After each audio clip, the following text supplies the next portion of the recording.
Hello, welcome to Frankfurt, welcome to Eurobike. This, I'm hoping, is going to be the first video of many from the show.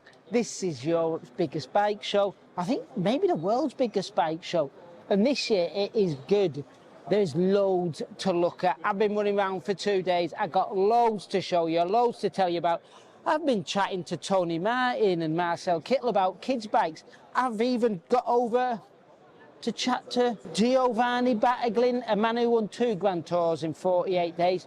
He has possibly got the nicest looking bike here. There's new helmets that have seen tour wins already under a certain African rider. There's fancy tools in this video.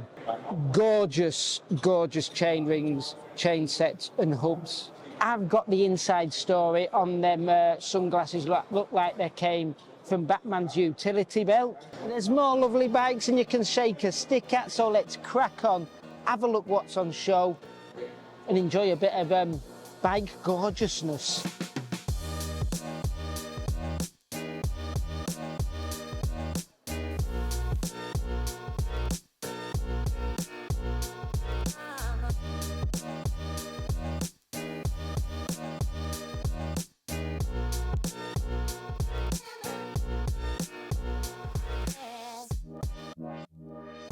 Right, for starters, I promised nice hubs. This company is, well, originally from Russia, but they kind of evacuated the place when the war kicked off. They didn't agree with a certain, let's just say it, they didn't agree with Putin, so they moved themselves out of Russia. Didn't want any of their finances, any of the money they made from the company to be funneled back into Russia. So yeah, they've moved out, or slowly moving out of the country, because things are a little bit more difficult than they anticipated. Either way, these guys are making absolutely gorgeous chain rings, chain sets, hubs. The work, the craftsmanship on these things is just second to none. I've been following them on Instagram for some time now, and well, they just talk for themselves, don't they? Now they've got a track chain set there with a 220 BCD. I'll flash the numbers up here. This is their own design, and they are going to be used at the Olympics. And then after the Olympics, they're going to open that design to other manufacturers so plenty of other people can use it. Right, on to lovely looking other things. Over at Shimano, they've got a few new bits and pieces. New RC7 road shoes coming out. These things are really light, hit about €250 mark, $250 if I remember rightly. Look absolutely fresh. I can't see why you would go for the S-Fire ones over these. They definitely do the same job. Maybe lose a few bells and whistles, but hopefully I'll get a set of them in for test at some point, see what they're like. But first impressions are good. But they had some really lovely bikes there, including this Aston Martin bike. That, yes, we've seen it out, not so much in the wild, but in the press when it was released. But this is the first time I've seen one in the flesh, as you would say, or in the carbon. No, in the titanium. Aston Martin partnered with a bike company out of the UK called Laverick. It's titanium, it's gorgeous. The craftsmanship, again, just like them hubs, are second to none. It isn't my favourite bike at the show, though. I will save that one for later. But everything is integrated. It is bananas, and it's banana price. It's about 20 grand. Shimano also had a few other bikes on display there. They got a very nice Trek there. A fancy checkpoint with a fancy paint job. Of course, a Canyon from somebody who wears World Champ stripes. And I'm missing one off the top of my head here, but I'll flash it up.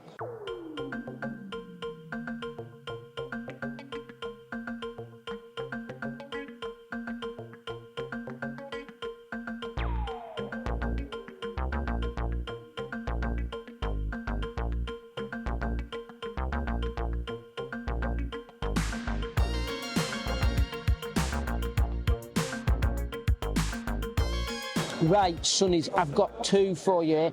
This Swiss company, who I just passed in the halls, and it caught my eye, are making sunglasses with ultraviolet sensors in them. And the speed that the lenses change is outrageous. I couldn't believe how quick it was. That's ridiculously fast. In 0.1 second. These things, if you're out in the bright sunshine and hit a tunnel, would change instantaneously, so you can have a nice clear lens riding through a dark tunnel, get outside in the bright sunshine, boom, back to black. It is outrageous how quick they change. Prices are around 230, 250 euros. But the technology there is, as I say, you've got that sensor up the top and an LCD lens. It's not a normal polycarbonate thing, it's actually an LCD screen like you get in your watch. Everything's made in Switzerland, so yeah, it's not just good chocolate that they make. While we're talking about sunnies, I got myself over to Sycon, whatever it's called, and got the lowdown on those big nose Batman-esque glasses that we saw at the Tour de France the other day. Dylan Groenewegen was seen wearing them, caused a stir on social media. Now, if you're thinking it was a marketing ploy, you're wrong. Originally, these glasses were designed and developed for Pogačar. He wanted something that kept the rain out from seeping in underneath the nose piece in the crappy conditions that you get at the classics. It's not aerodynamic advantages, even though they claim it does do that. It's a 3D printed nose piece, and I suppose it's great for out in the sun as well, because that bit there definitely gets a little bit sunburnt now and again, doesn't it? But what's really interesting with this story is Claudio, the head honcho over at the company, and a bit of a character to tell you the truth, had a phone call on Wednesday morning from the UCI saying that the team can't use the glasses. Well, he said, why on earth not? And they couldn't really give him an answer. He says, what rule are they breaking? They're not breaking any rules. But the UCI still wanted like a 5-page document to explain the benefits, why they've made them, and why it wasn't purely just a marketing ploy. As Claudio said himself, I think I'm allowed to say this on record, haven't they got something better to do with their time? I suppose they're getting bored of measuring socks. And yes, I've harassed Claudio for a test pair, so stay tuned. Talking about professional bike riders, I am now going to send you over to a man I did not expect to see in the kids area of the show. You ready? You ready? Wait, yeah. Right, you wander the halls at Eurobike and interesting things pop up. And if you're a parent, there's plenty of bikes that catch your eye. One bike caught my eye, and then I noticed, hold on a minute, there's two faces there that I recognise from my days of running round the pits at the Tour de France. Marcel Kittel, and over there, your mate Tony Martin. There's Tony, yeah. Right, what are you doing with this brand? Tell us about it first. It's a kids' bike brand, isn't it? Yeah, it's a kids' bike brand, and we are all dads after our careers, and actually also already during our careers. And when we retired, Tony and I, we were thinking, yeah, what bike should we get for our own kids? And we couldn't really find something which was a disappointment for us, because we, of course, were always very innovation-driven. Also, out of our experience from 1 million kilometers that we calculated, actually, that we have ridden on the bike, during training and races, we knew that it's also important to focus on safety, visibility, and that combination. Created in the end Lion bikes, and we built kids bikes that are really working with a lot of light, a lot of visibility. We have a reflective paint, our own light system, a lot of innovation around the frame and fork. It's an injection molding frame, so it's not any aluminium frame that you can get. It's really made for kids, ergonomically wise, but also with all the technology to get a modern form of mobility. It's recycled carbon, is that right? It's recycled carbon that is used to enforce the polyamide that's in it. Yeah, so it's actually from the automotive industry. So it's a really interesting process, and it's perfect for us because we can create a cool design, but also a lot of integration that we all know from the race bikes. You know, when everything is integrated, it's fast. But here, it also helps us, for example, to get the light in a smooth way into the frame. Right, question is, did you come into this business from the ground up? Because we do know there's lots of professionals, when they leave the sport, they'll go and invest in a business that's already been around for a little while, hopefully for a good payday.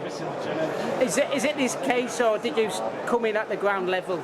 No, this is a startup. We are a startup, and so you believe in this? We absolutely, we 100% believe in this. I'm the sales manager, Tony is the product manager, and our third partner, Franz, is doing all the rest behind us that we are messing up.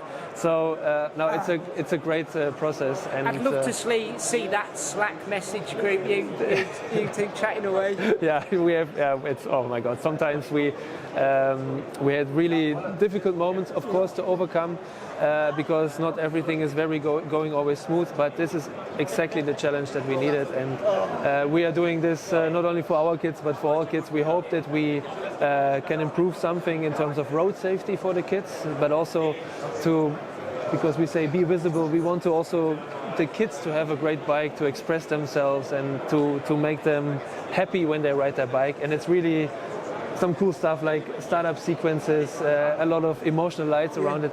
That's what Lion Bike is all about, and we believe in that 100%. That's awesome. It definitely seems like you've got a lot of passion going on here. It's really interesting to see that.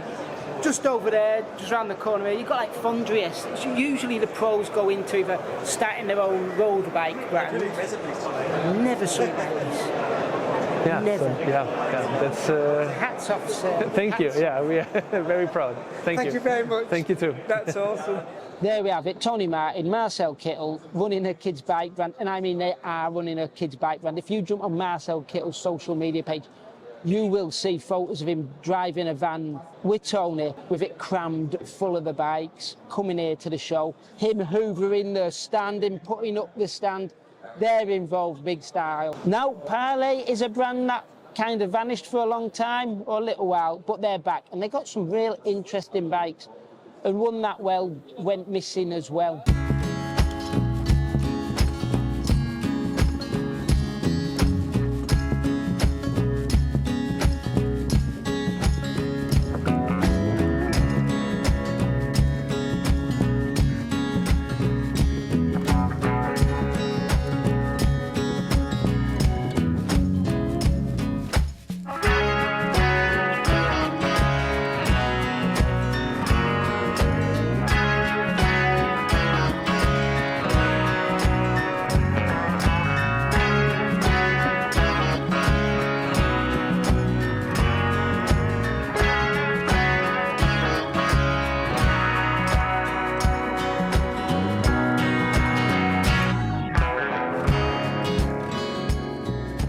To helmets, the French manufacturer Hublot are here. They're better known for their sunglasses, or at least here in Europe. And they've been sponsoring Groupama France's du Jour for a couple of years now, last year and this year, and they got a new lid out. Got to say, it looks pretty fresh. Sticking with helmets, over at Uvex, they've got a new helmet that has already taken a stage win under a certain African rider, and it looks good. It's got a pop-off shell that got the team in trouble. The other day, the UCI again had a whinge that it wasn't attached to the shell of the helmet, so they had to use a bit of super glue and stick it on. But yeah, it pops off, so you can either have it as an aero helmet or, well, a super, what looks like wispy helmet. Very nice. And they've changed the fitting, the internal fitting on that. Hopefully something else we can harass and get in for test. Tool-wise, well, we got a few brands here and a few cool bits and pieces. First American company, Feedback, have got all the usual tools and bits and pieces. But what really caught my eye was their bike stand for e-bikes. It carries 50 kilos. It's got a really small footprint. Retails for something like €1,500, $1,500. But it's super tidy when you compare it to some of the other ones that you see out on the market. Some of them are stupidly bulky. But this thing, yeah, nice, tidy. Maybe not something you have at home, but if you're running a small service centre or a small bike shop, or even out at the back of the van, it's something that you can sort of fit into a small space. German company it works, who I've never really checked out. I've got some really sweet stuff going on, including a very accurate torque wrench. Now, normally there's a little bit of play in there, apparently sort of like anywhere between 3 and sort of 6 Newton meters when you give that final shove down on a torque wrench, which is a lot. So this one that they've developed now won't allow you to go over whatever you set it at. I think I've explained that right. They've also got some nice new little packs for the home mechanic. They've got a really nice torque wrench with all the bits that you would ever need. That retails at about €100, and then they've got a nice little tool set here, which retails at about €75. And it's all really nicely made. Plus the people are nice. I am currently sat in the Handmade show area, and I gotta say, there's some sweet stuff here. This brand out of Belgium, You might think that that's a commuting bike, but it's actually a road bike with small wheels. The guy who's developed it has said that, well, he's been in the industry a long time and wanted to make something a little bit different to the usual road bikes. He's tried to make road bikes before, but found the wheel size limiting. So that's why he's gone for the small size. It's an aluminium frame, it's super clean. But what really impresses me is just like, again, the craftsmanship. That fork has a machined steerer tube. Same with the seat post. There's no off-the-peg bits and pieces here. Right, that is it from me for the first video. Loads more to come for the second video. Loads in here. Let me know what you think in the comments below if you're watching on YouTube. If not, shoot us up via the social media channels. Give us a subscribe, you know the usual stuff. And well, thanks for watching and enjoy your riding.